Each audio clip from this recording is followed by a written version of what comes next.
ಕಥೆಯ ಶೀರ್ಷಿಕೆ ಗೋಪುರದ ಪಾರಿವಾಳ.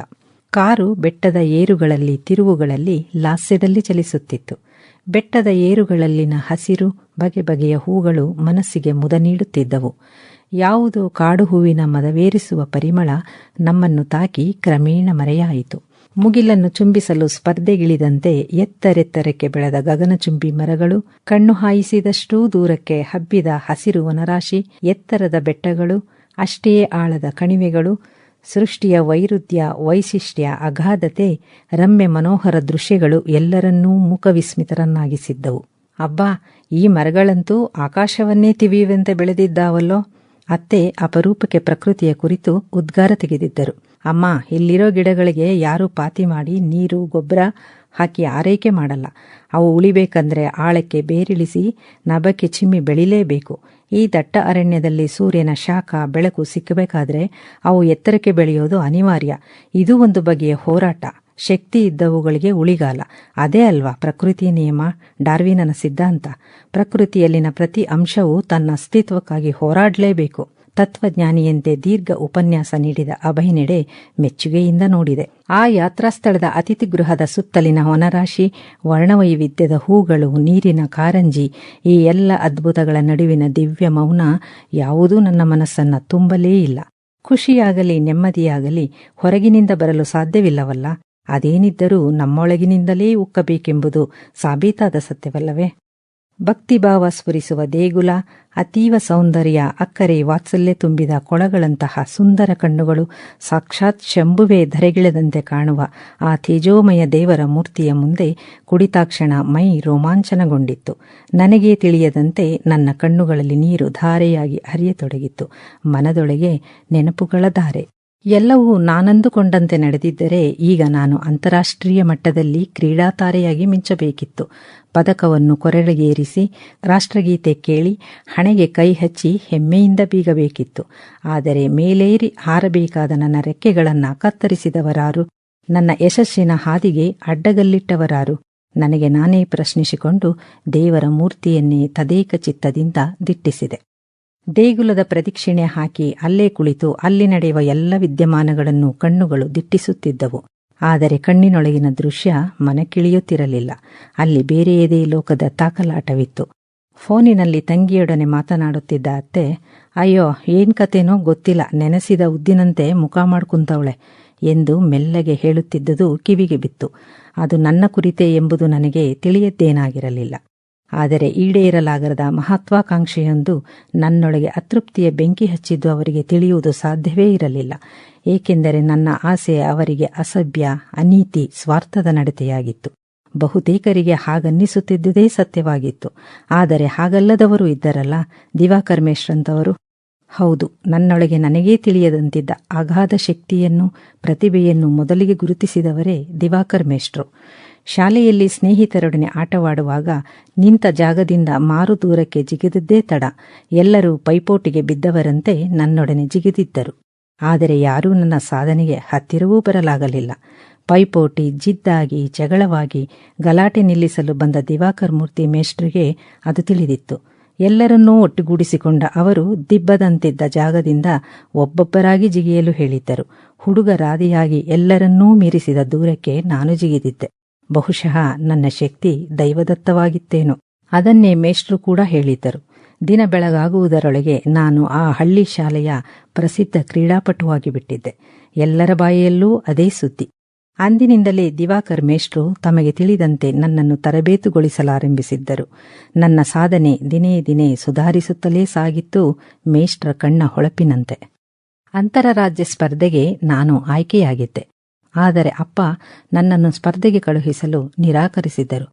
ನನಗೆ ಆಘಾತವಾಗಿತ್ತು. ನನಗಿಂತಲೂ ಮೇಷ್ಟ್ರು ಹೆಚ್ಚು ಬೇಸರಗೊಂಡಿದ್ದರು. ಅವರು ನಮ್ಮ ಮನೆಗೆ ಧಾವಿಸಿ ಅಪ್ಪನನ್ನು ಒಪ್ಪಿಸಲು ಶತಾಯ ಗತಾಯ ಪ್ರಯತ್ನಿಸಿದ್ದರು. ಆ ಸಮಯದಲ್ಲಿ ಅವ್ವ ನನ್ನ ಬೆಂಬಲಕ್ಕೆ ನಿಂತಿದ್ದಳು. ಸರ್ವ ವಿಧಗಳಿಂದಲೂ ಮನವರಿಕೆ ಮಾಡಿ ಅಪ್ಪನನ್ನು ಒಪ್ಪಿಸಲು ಯಶಸ್ವಿಯಾಗಿದ್ದಳು. ನನಗೆ ಸ್ವರ್ಗ ಸಿಕ್ಕ ಅನುಭವ. ನಾನು ಸ್ಪರ್ಧೆಯಲ್ಲಿ ಭಾಗವಹಿಸಿದ್ದೆ, ಗೆದ್ದಿದ್ದೆ. ನನ್ನ ಅವಿರತ ಶ್ರಮ ಸಾಧನೆಯಿಂದ ನಾನು ಗೆಲ್ಲುತ್ತಲೇ ಸಾಗಿದ್ದೆ. ಆಗಸಕ್ಕೆ ಹಾರುವ ನನ್ನಾಸೆಗೆ ಅವ್ವ ರೆಕ್ಕೆ ಕಟ್ಟಿ ಬೆನ್ನಿಗಿದ್ದರೆ ಮೇಷ್ಟ್ರು ನನ್ನ ಗುರಿಯ ಸ್ವರ್ಗಕ್ಕೆ ಏಣಿಯಿಟ್ಟಿದ್ದರು. ನನ್ನ ಸಾಧನೆ, ಹೆಸರು, ಕೀರ್ತಿ ಅಪ್ಪನ ಅಸಮಾಧಾನವನ್ನು ತಣ್ಣಗಿರಿಸಿದ್ದವು. ನಾನೀಗ ಅಂತಾರಾಷ್ಟ್ರೀಯ ಕ್ರೀಡಾಪಟುವಾಗುವತ್ತ ಹೆಜ್ಜೆ ಇಟ್ಟಿದ್ದೆ. ಆದರೆ ವಿಧಿಯ ಹವಣಿಕೆ ಬೇರೆಯೇ ಇತ್ತು. ಕ್ರೀಡಾ ಬದುಕಿನಲ್ಲಿ ನಾನು ಜಿಗಿದ ಉದ್ದುದ್ದ ದಾಖಲೆಯ ಜಿಗಿತಕ್ಕೆ ನನ್ನ ಕಾಲುಗಳ ಶಕ್ತಿಯಾಗಿದ್ದ, ಮಾನಸಿಕ ಬಲವಾಗಿದ್ದ ನನ್ನವ್ವ ಕಾಯಿಲೆಗೆ ತುತ್ತಾಗಿದ್ದಳು. ನನ್ನ ಅವಿರತ ಕಠಿಣ ಅಭ್ಯಾಸದ ನಡುವೆ ಅವ್ವ ತನ್ನನ್ನು ಕಾಡುತ್ತಿದ್ದ ಹೊಟ್ಟೆ ನೋವಿನ ಸಂಗತಿಯನ್ನು ಬಚ್ಚಿಟ್ಟ ವಿಷಯ ತಿಳಿದಿರಲೇ ಇಲ್ಲ. ಅದು ತೀವ್ರ ಸ್ವರೂಪ ಪಡೆದ ಮೇಲೆಯೇ ಗೊತ್ತಾದದ್ದು ಅವ್ವ ಕ್ಯಾನ್ಸರ್ನಿಂದ ಬಳಲುತ್ತಿದ್ದುದು. ಅವಳ ಆಯಸ್ಸು ಇನ್ನು ಸ್ವಲ್ಪ ದಿನಗಳಷ್ಟೇ ಬಾಕಿಯಿತ್ತು. ನಾನು ಭೂಮಿಗಿಳಿದು ಹೋಗಿದ್ದೆ. ನನ್ನ ಸಾಧನೆಗೆ ಬೆಂಗಾವಲಾಗಿದ್ದುದಲ್ಲದೆ ಬೇರೆಲ್ಲರ ಆಕ್ರೋಶಕ್ಕೆ ಗುರಾಣಿಯಾಗಿದ್ದ ಅವ್ವ ಬದುಕ ಯುದ್ಧದಲ್ಲಿ ತಲೆಯಿಟ್ಟು ಬಿಟ್ಟಿದ್ದಳು. ಈಗ ಎಲ್ಲರೂ ನನ್ನ ವಿರುದ್ಧ ಎಡೆಹೆತ್ತಿದ ನಾಗರವಾಗಿದ್ದರು. ಅಷ್ಟೇ ಅಲ್ಲದೆ ಅಪ್ಪ, ಅಜ್ಜಿ ಅವ್ವ ಸಾಯುವುದರೊಳಗೆ ನನಗೆ ಮದುವೆ ಮಾಡಬೇಕೆಂದು ನಿರ್ಧರಿಸಿದಾಗಲಂತೂ ನಾನು ಕಂಗಾಲಾಗಿ ಬಿಟ್ಟಿದ್ದೆ. ಅಪ್ಪನ ಬಳಿ ಗೋಗರಿದು ಬೇಡಿಕೊಂಡೆ. ಸುಳಿವೇ ಕೊಡದೆ ತನ್ನನ್ನು ಬಿಟ್ಟು ಹೋಗುತ್ತಿರುವ ಪ್ರೀತಿಯ ಹೆಂಡತಿಯ ಸ್ಥಿತಿಗೆ ವ್ಯಾಕುಲಗೊಂಡಿದ್ದ ಅಪ್ಪ ನನ್ನ ಮನವಿಗೆ ವ್ಯಗ್ರರಾಗಿದ್ದರು. ನನ್ನನ್ನು ಸ್ವಾರ್ಥಿ ಎಂದು ಜರೆದಿದ್ದರು. ಇಂತಹ ಸಮಯದಲ್ಲಿ ನನ್ನನ್ನು ಕಾಪಾಡಬಲ್ಲವರಾಗಿದ್ದ ಏಕೈಕ ವ್ಯಕ್ತಿ ದಿವಾಕರ ಮೇಷ್ಟ್ರು. ಆದರೆ ನನ್ನ ದುರಾದೃಷ್ಟ, ಅವರು ನಿವೃತ್ತಿಯಾಗಿ ಮಗಳೊಡನೆ ವಿದೇಶದಲ್ಲಿ ನೆಲೆಸಿದ್ದರು. ವಿಧಿ ಎಲ್ಲೆಡೆಯಿಂದಲೂ ನನ್ನನ್ನು ಕಟ್ಟಿಹಾಕಿತ್ತು. ನನ್ನ ಸುತ್ತ ಗಾಢ ಅಂಧಕಾರ ಕವಿದಿದ್ದರೂ ಅದರ ನಡುವೆಯೇ ಅಮ್ಮ ಮಿನುಗುವ ಹಣತೆಯಾಗಿ ಕಂಡಿದ್ದಳು. ಅಮ್ಮನ ಬಳಿ ತೆರಳಿ, ಅವ್ವ, ಈಗ ನಾನೇನ್ ಮಾಡ್ಲಿ? ಮದುವೆ ಎಂಬ ಉರುಳು ನನ್ನ ಕುತ್ತಿಗೆಗೆ ಸುತ್ಕೋತಾ ಇದೆ, ಹೇಗ್ ಬಿಡಿಸ್ಕೊಳ್ಳಿ ಎನ್ನುತ್ತಾ ಬಿಕ್ಕಿದ್ದೆ. ಗಂಟಲಿನಿಂದ ಗೊರಗೊರ ಸದ್ದು ಮಾತ್ರ ಹೊರಡಿಸಿದ ಅವ್ವ ತನ್ನ ನಿಶ್ಶಕ್ತ ಕೈಗಳನ್ನು ಕಷ್ಟದಿಂದ ಎತ್ತಿ ನನ್ನ ನೆತ್ತಿ ಸವರಿದ್ದಳು. ನಾನು ಏನೂ ತೋಚದೆ ಮೌನವಾಗಿ ಖಾಲಿಯಾಗಿದ್ದೆ. ನನ್ನ ಮೌನವನ್ನು ತಪ್ಪಾಗಿ ಅರ್ಥೈಸಿಕೊಂಡು ನನ್ನ ಒಪ್ಪಿಗೆಯನ್ನೂ ಕೇಳದೆ, ವಿರೋಧವನ್ನೂ ಲೆಕ್ಕಿಸದೆ ನನ್ನ ದೂರದ ಸಂಬಂಧಿ ಅಭಯ್ನೊಡನೆ ನನ್ನ ಮದುವೆ ನಡೆದೇ ಹೋಗಿತ್ತು. ಅಭಯ್ನೊಡನೆ ನನ್ನ ಆಸೆ, ಕನಸು, ಗುರಿಯ ಬಗೆಗೆ ಹಂಚಿಕೊಳ್ಳಬೇಕೆನಿಸುತ್ತಿತ್ತು. ಅದೇ ಸಮಯ ಕ್ಷೀಣಿಸುತ್ತಿರುವ ಅವ್ವನ ಆಯಸ್ಸು ದಿಗಿಲು ಹುಟ್ಟಿಸುತ್ತಿತ್ತು. ದ್ವಂದ್ವ, ಭಯ, ಹತಾಶೆಯಲ್ಲಿ ನಾನು ವಿಹ್ವಲಳಾಗಿದ್ದೆ. ನನ್ನ ಸ್ಥಿತಿ ಕಂಡು ಅಪ್ಪ ಮರುಗಿದ್ದರು. ಎಷ್ಟೆಂದರೂ ಜನ್ಮ ನೀಡಿದವರಲ್ಲವೇ ಎನಿಸಿ ಸಂತಸವಾಗಿತ್ತು. ಅವ್ವನ ಬಗ್ಗೆ ಯೋಚನೆ ಮಾಡಬೇಡ ಕಂದ, ನೀನೊಂದು ಮಗು ಮಾಡ್ಕೊ, ನಿನ್ನವನೇ ನಿನ್ನೊಟ್ಟೆಲ್ ಹುಟ್ಟುತ್ತಾಳೆ ಎಂದು ಅಜ್ಜಿ ಸಮಾಧಾನಿಸಿದಾಗ ಅಪ್ಪ ಅದನ್ನು ಅನುಮೋದಿಸಿದ್ದರು. ಅವ್ವನಿಗೇ ಅವ್ವನಾಗುವುದು, ಈ ಭಾವವೇ ನನ್ನನ್ನು ಪುಳಕಿತಳನ್ನಾಗಿಸಿತ್ತು. ಈ ಭಾವ ನನ್ನೆಲ್ಲ ಆಸೆಗಳನ್ನು ಮೀರಿ ನನ್ನನ್ನಾವರಿಸಿತ್ತು. ನಾನು ನನ್ನ ಅವ್ವನನ್ನು ಒಡಲಲ್ಲಿ ಹೊರಲು ಸಿದ್ಧಳಾಗಿದ್ದೆ. ಅವ್ವನ ಮುಂದೆ ಕುಳಿತು ನನ್ನ ನಿರ್ಧಾರವನ್ನು ವಿವರಿಸಿದ್ದೆ. ಆಕೆ ಕಣ್ತುಂಬಿಕೊಂಡಿದ್ದಳು. ಅದು ಸಂತಸದ ಕಣ್ಣೀರೆಂದೇ ಭಾವಿಸಿ ಅವ್ವನನ್ನು ಅಪ್ಪಿ ಬಿಕ್ಕಿದ್ದೆ. ಅಲ್ಲಿಯೇ ಇದ್ದ ಅಭಯ್ ಮೌನವಾಗಿ ನನ್ನ ಬೆನ್ನು ನೇವರಿಸಿದ್ದ. ನನಗಂದು ಅತೀವ ಸಂತಸವಾಗಿತ್ತು. ನಾನು ತಾಯಿಯಾಗುತ್ತಲಿದ್ದೆ. ಓಡಿ ಹೋಗಿ ಅವ್ವನ ಬಳಿ ಕುಳಿತು ಅವಳ ತಲೆ ಸವರುತ್ತಾ ಈ ವಿಷಯ ಹೇಳಿದ್ದೆ. ಬತ್ತಿದ ಆಕೆಯ ಕಂಗಳಲ್ಲಿ ಬೆಳಕು ಕಂಡಿತ್ತು.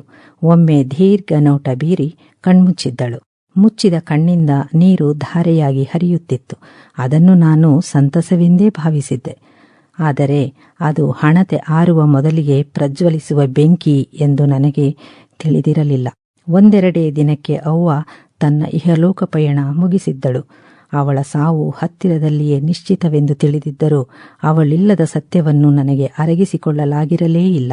ಒಂದರ ನಂತರ ಒಂದು ಪೆಟ್ಟುಗಳನ್ನು ನೀಡುತ್ತಲೇ ಇದ್ದ ವಿಧಿ ಮತ್ತೆ ನನ್ನೊಡನೆ ಕ್ರೂರವಾಗಿ ವರ್ತಿಸಿತ್ತು. ನನಗೆ ಗರ್ಭಪಾತವಾಗಿತ್ತು.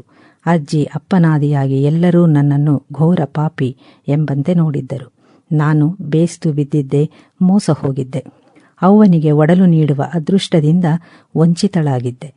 ನಿರಂತರ ಒತ್ತಡ, ಆತಂಕ, ಒಂದರ ನಂತರ ಒಂದರಂತೆ ಎರಗಿದ ಆಘಾತಗಳು, ಚಲ್ಲಾಪಿಲ್ಲಿಯಾದ ನನ್ನ ಕನಸುಗಳು, ದೂರವೇ ಉಳಿದ ನನ್ನ ಗುರಿ ಎಲ್ಲವೂ ಏಕಕಾಲಕ್ಕೆ ನನ್ನ ಮೇಲೆರಗಿ ನನ್ನ ಸಹನಾಶಕ್ತಿಯನ್ನು ಕಿತ್ತುಕೊಂಡಿದ್ದವು.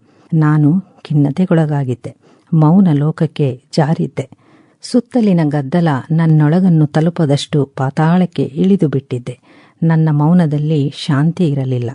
ಮನಸ್ಸಿಗೂ ಮೈಗೂ ಯಾವ ಖುಷಿಯನ್ನು ನೆಮ್ಮದಿಯನ್ನು ನೀಡದ ದೀನ ಮೌನವದು.